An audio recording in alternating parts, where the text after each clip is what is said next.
What's up, everyone, and welcome to another episode of the JuiceBox presented by LOCKCITY. It's Claw here today, and I hope you guys are all having a great start to the weekend. Today we'll have episode number 171 of the JuiceBox with an outlook into the Friday MLB slate.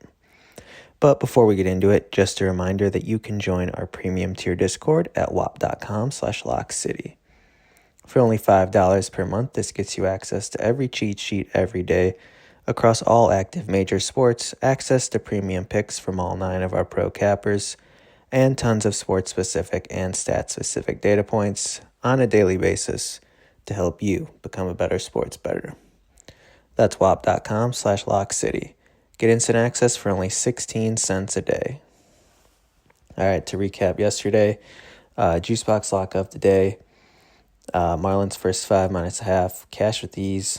They're up 6-2 after 5. So pretty sweat-free winner on the first 5 there. We also talked about Jacob Lopez strikeouts. Over 5.5. That cash with these as well. He got 10. The Pirates first 5 under did not cash. But the other lean in that game I gave, Paul Skeens strikeouts, over 7.5 did. So 3 of 4 is pretty good. We'll look to find you some more winners today. So without further ado, the first game that we're going to look at is the Phillies and the Rangers game. We've got Christopher Sanchez versus Merrill Kelly. Christopher Sanchez, he's 10-3 on the year with a 2.4 ERA. On the road, his ERA is 2.47, so pretty in line with what he's done all year long. His last few road starts here, he did get hit up by the White Sox. They were on an insanity run there, but outside of that White Sox game, he's gone 7 of his last 8 games with 1 earned run or fewer. And he's routinely going 7, almost 8 innings an outing lately. So I really like this spot for him here versus the Rangers. This has also been an unders park all year long here. Pitcher-friendly park. Not much BVP to talk about here with Christopher Sanchez. So most of these bats are seeing him for the first time, and he's in top form like we mentioned. But on the other hand, we've got Merrill Kelly on the bump for the Rangers, 9-6 with a 3.22 ERA. At home this year, he's got a 3.39 ERA. I guess that's a little deceiving because he's only pitched at home with a different team, but he's also been pitching really well lately as well. 5 straight games with 2 earned runs or fewer. So Merrill Kelly, he's been pitching really well, like I said, and he's got decent PVP versus this Phillies lineup. 132 at-bats. He's got 30 strikeouts. They're only batting .235 versus him. So I think that both of these pitchers are in line for a good game here. Like I said, this park has been playing to the under all year round. It's a pitcher-friendly park. The Phillies bats have also been struggling on the road. So I really like this spot here for the under, which is going to be my best bet, under 7.5. It's -120 right now. So my best bet in this game, under 7.5 in the Phillies and Rangers game, -120.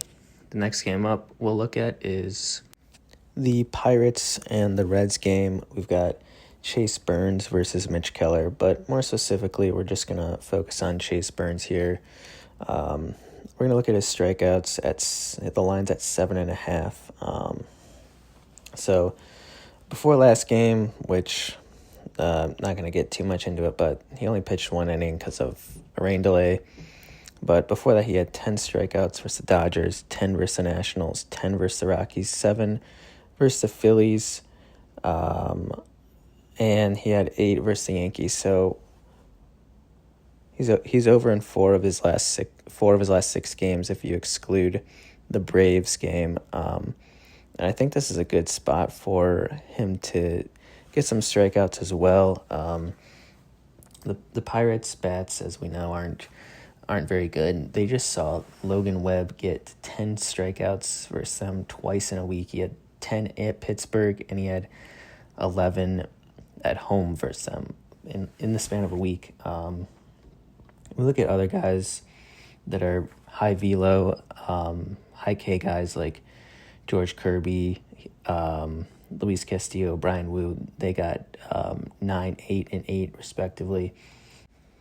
And since June 1st, the Pirates are a top 10 matchup for right-handed pitching with fastballs over 95 miles an hour. Burns regularly hits 100, and on the season, they're a top 5 matchup. So I really think that this lineup is prime for strikeouts. So my best bet in this one's just going to be Chase Burns over 7.5 strikeouts. You can get that at minus 132 right now. And the final game that we'll talk about is the Marlins and Braves game. We've got Edward Cabrera versus Bryce Elder. Cabrera comes into this one 5-5 on the year with a 3.24 ERA. On the road, his ERA is 3.89, but he has really good BVP versus this Braves lineup.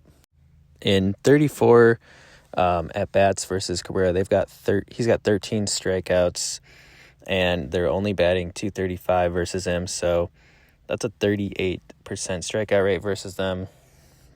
So I think Cabrera's in line for a good start here today. On the other hand, we've got Bryce Elder, 4-8 with a 6.03 ERA, and his ERA at home 6.45. BVP numbers are incredibly terrible versus the Marlins, but it's a very limited sample size, 23 at-bats. They're batting .391 and slugging .522. Elder comes into this one.